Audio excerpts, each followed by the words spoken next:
जूझना पड़ता सभी को शत्रु जब आ गया हो द्वार पर ललकारता।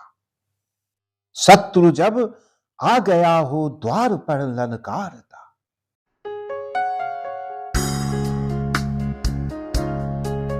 कुरुक्षेत्र के युद्ध के पश्चात जैसे युधिष्ठिर, धर्मराज युधिष्ठिर आत्मग्लानि में डूबे हुए थे और इस युद्ध के संहार को अपने ऊपर ले रहे थे और इसी आत्मग्लानि के क्षण में वे भीष्म पितामह के पास पहुंचे और भीष्म पितामह के सामने अपनी सारी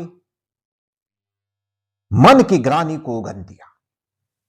भीष्म पितामह ने युधिष्ठिर को समझाना शुरू किया और उस महाज्ञानी के उपदेशों को रामधारी सिंह दिनकर ने अपने काव्य कुरुक्षेत्र में किन शब्दों से पिरोया है, आइए उसे देखें।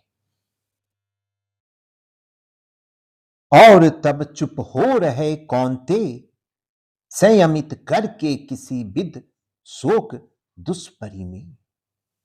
उस जनद सा एक पारावार हो भरा जिसमें नवानब किंतु जो नाचार। एक पारावार हो भरा जिसमें नवानब किंतु जो नाचार।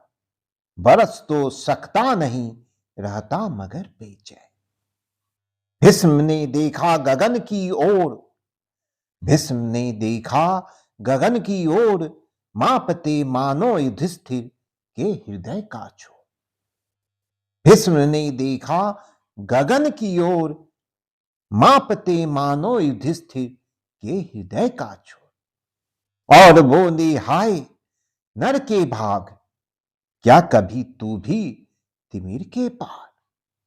क्या कभी तू भी तिमिर के पार उस महत आदर्श के जग में सकेगा जाग। एक नर के प्राण में जो हो उठा साकार है, एक नर के प्राण में जो हो उठा साकार है।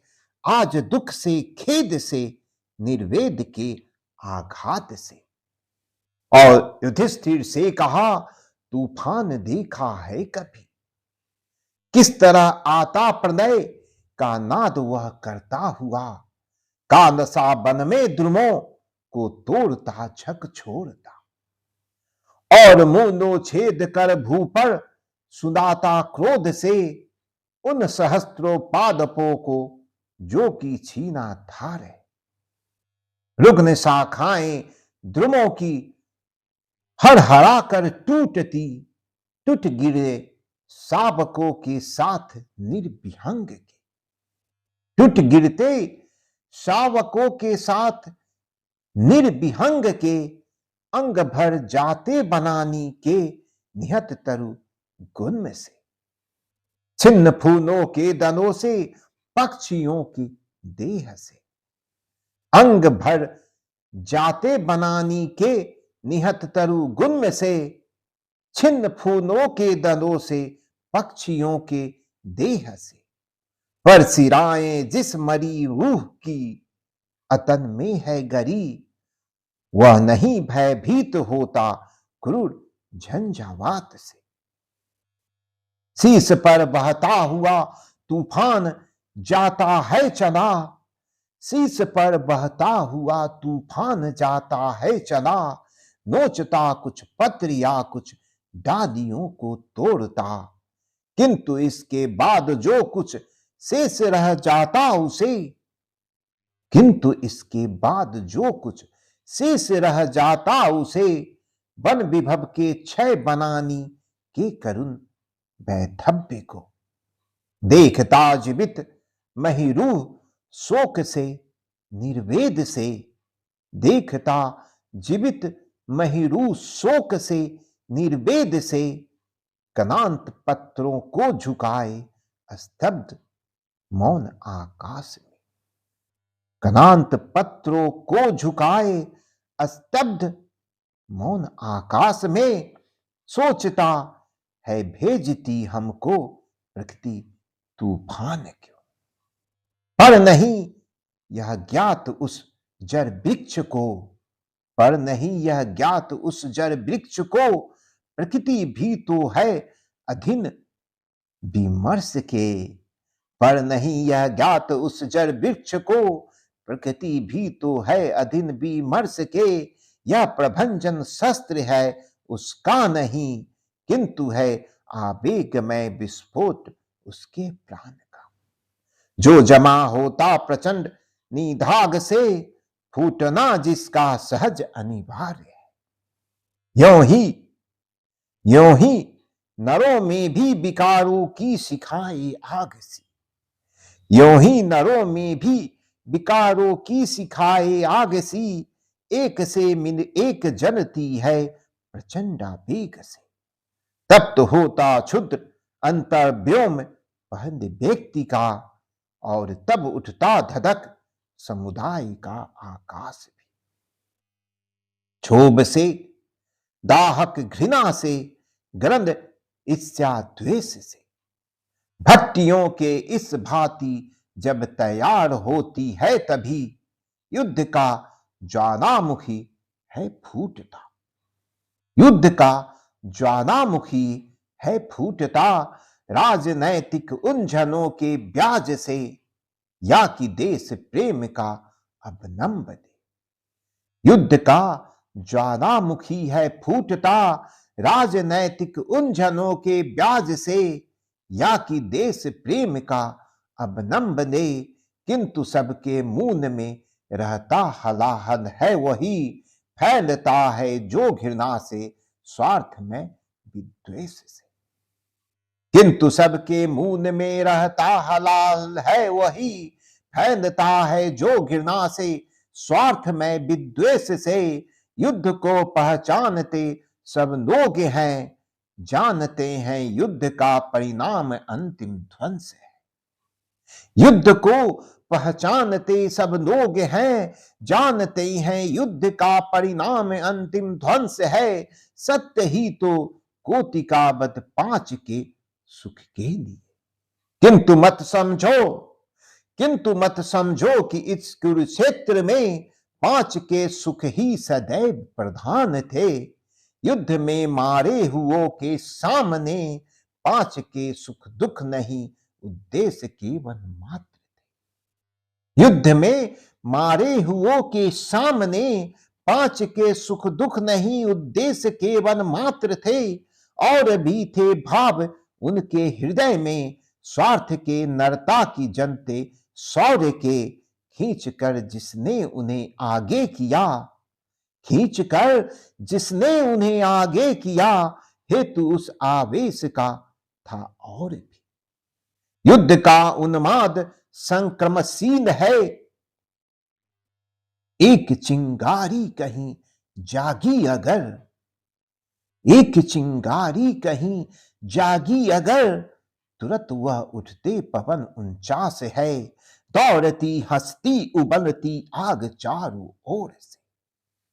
तुरंत वह उठते पवन 49 है, दौड़ती हंसती उबलती आग चारों ओर से। और तब रहता कहां आकाश है, तत्व चिंतन का गंभीर विचार का।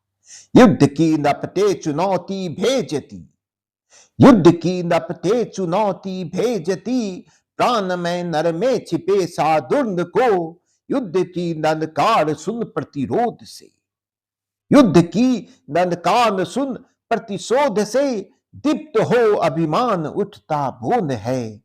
चाहता नस तोड़ कर बहना न हूं, चाहता नस तोड़ कर बहना न हूं, स्वयं तलवार जाती हाथ में।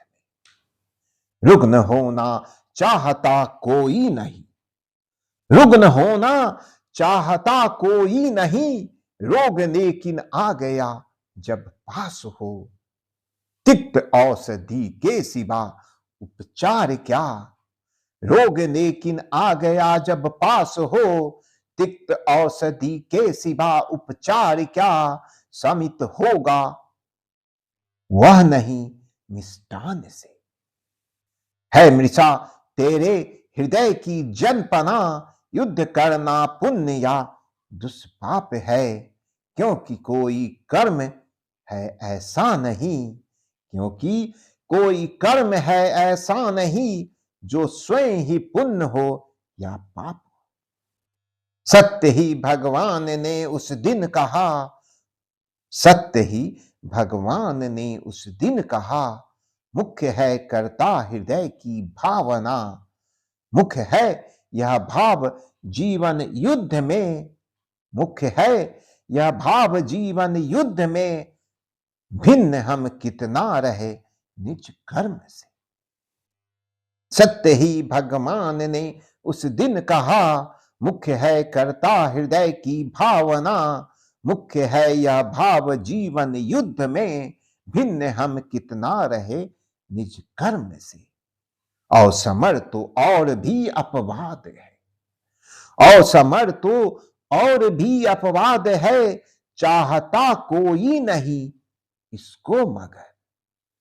असमर तो और भी अपवाद है, चाहता कोई नहीं इसको मगर, जूझना पड़ता सभी को शत्रु जब, जूझना पड़ता सभी को शत्रु जब, आ गया हो द्वार पर नंदकार था।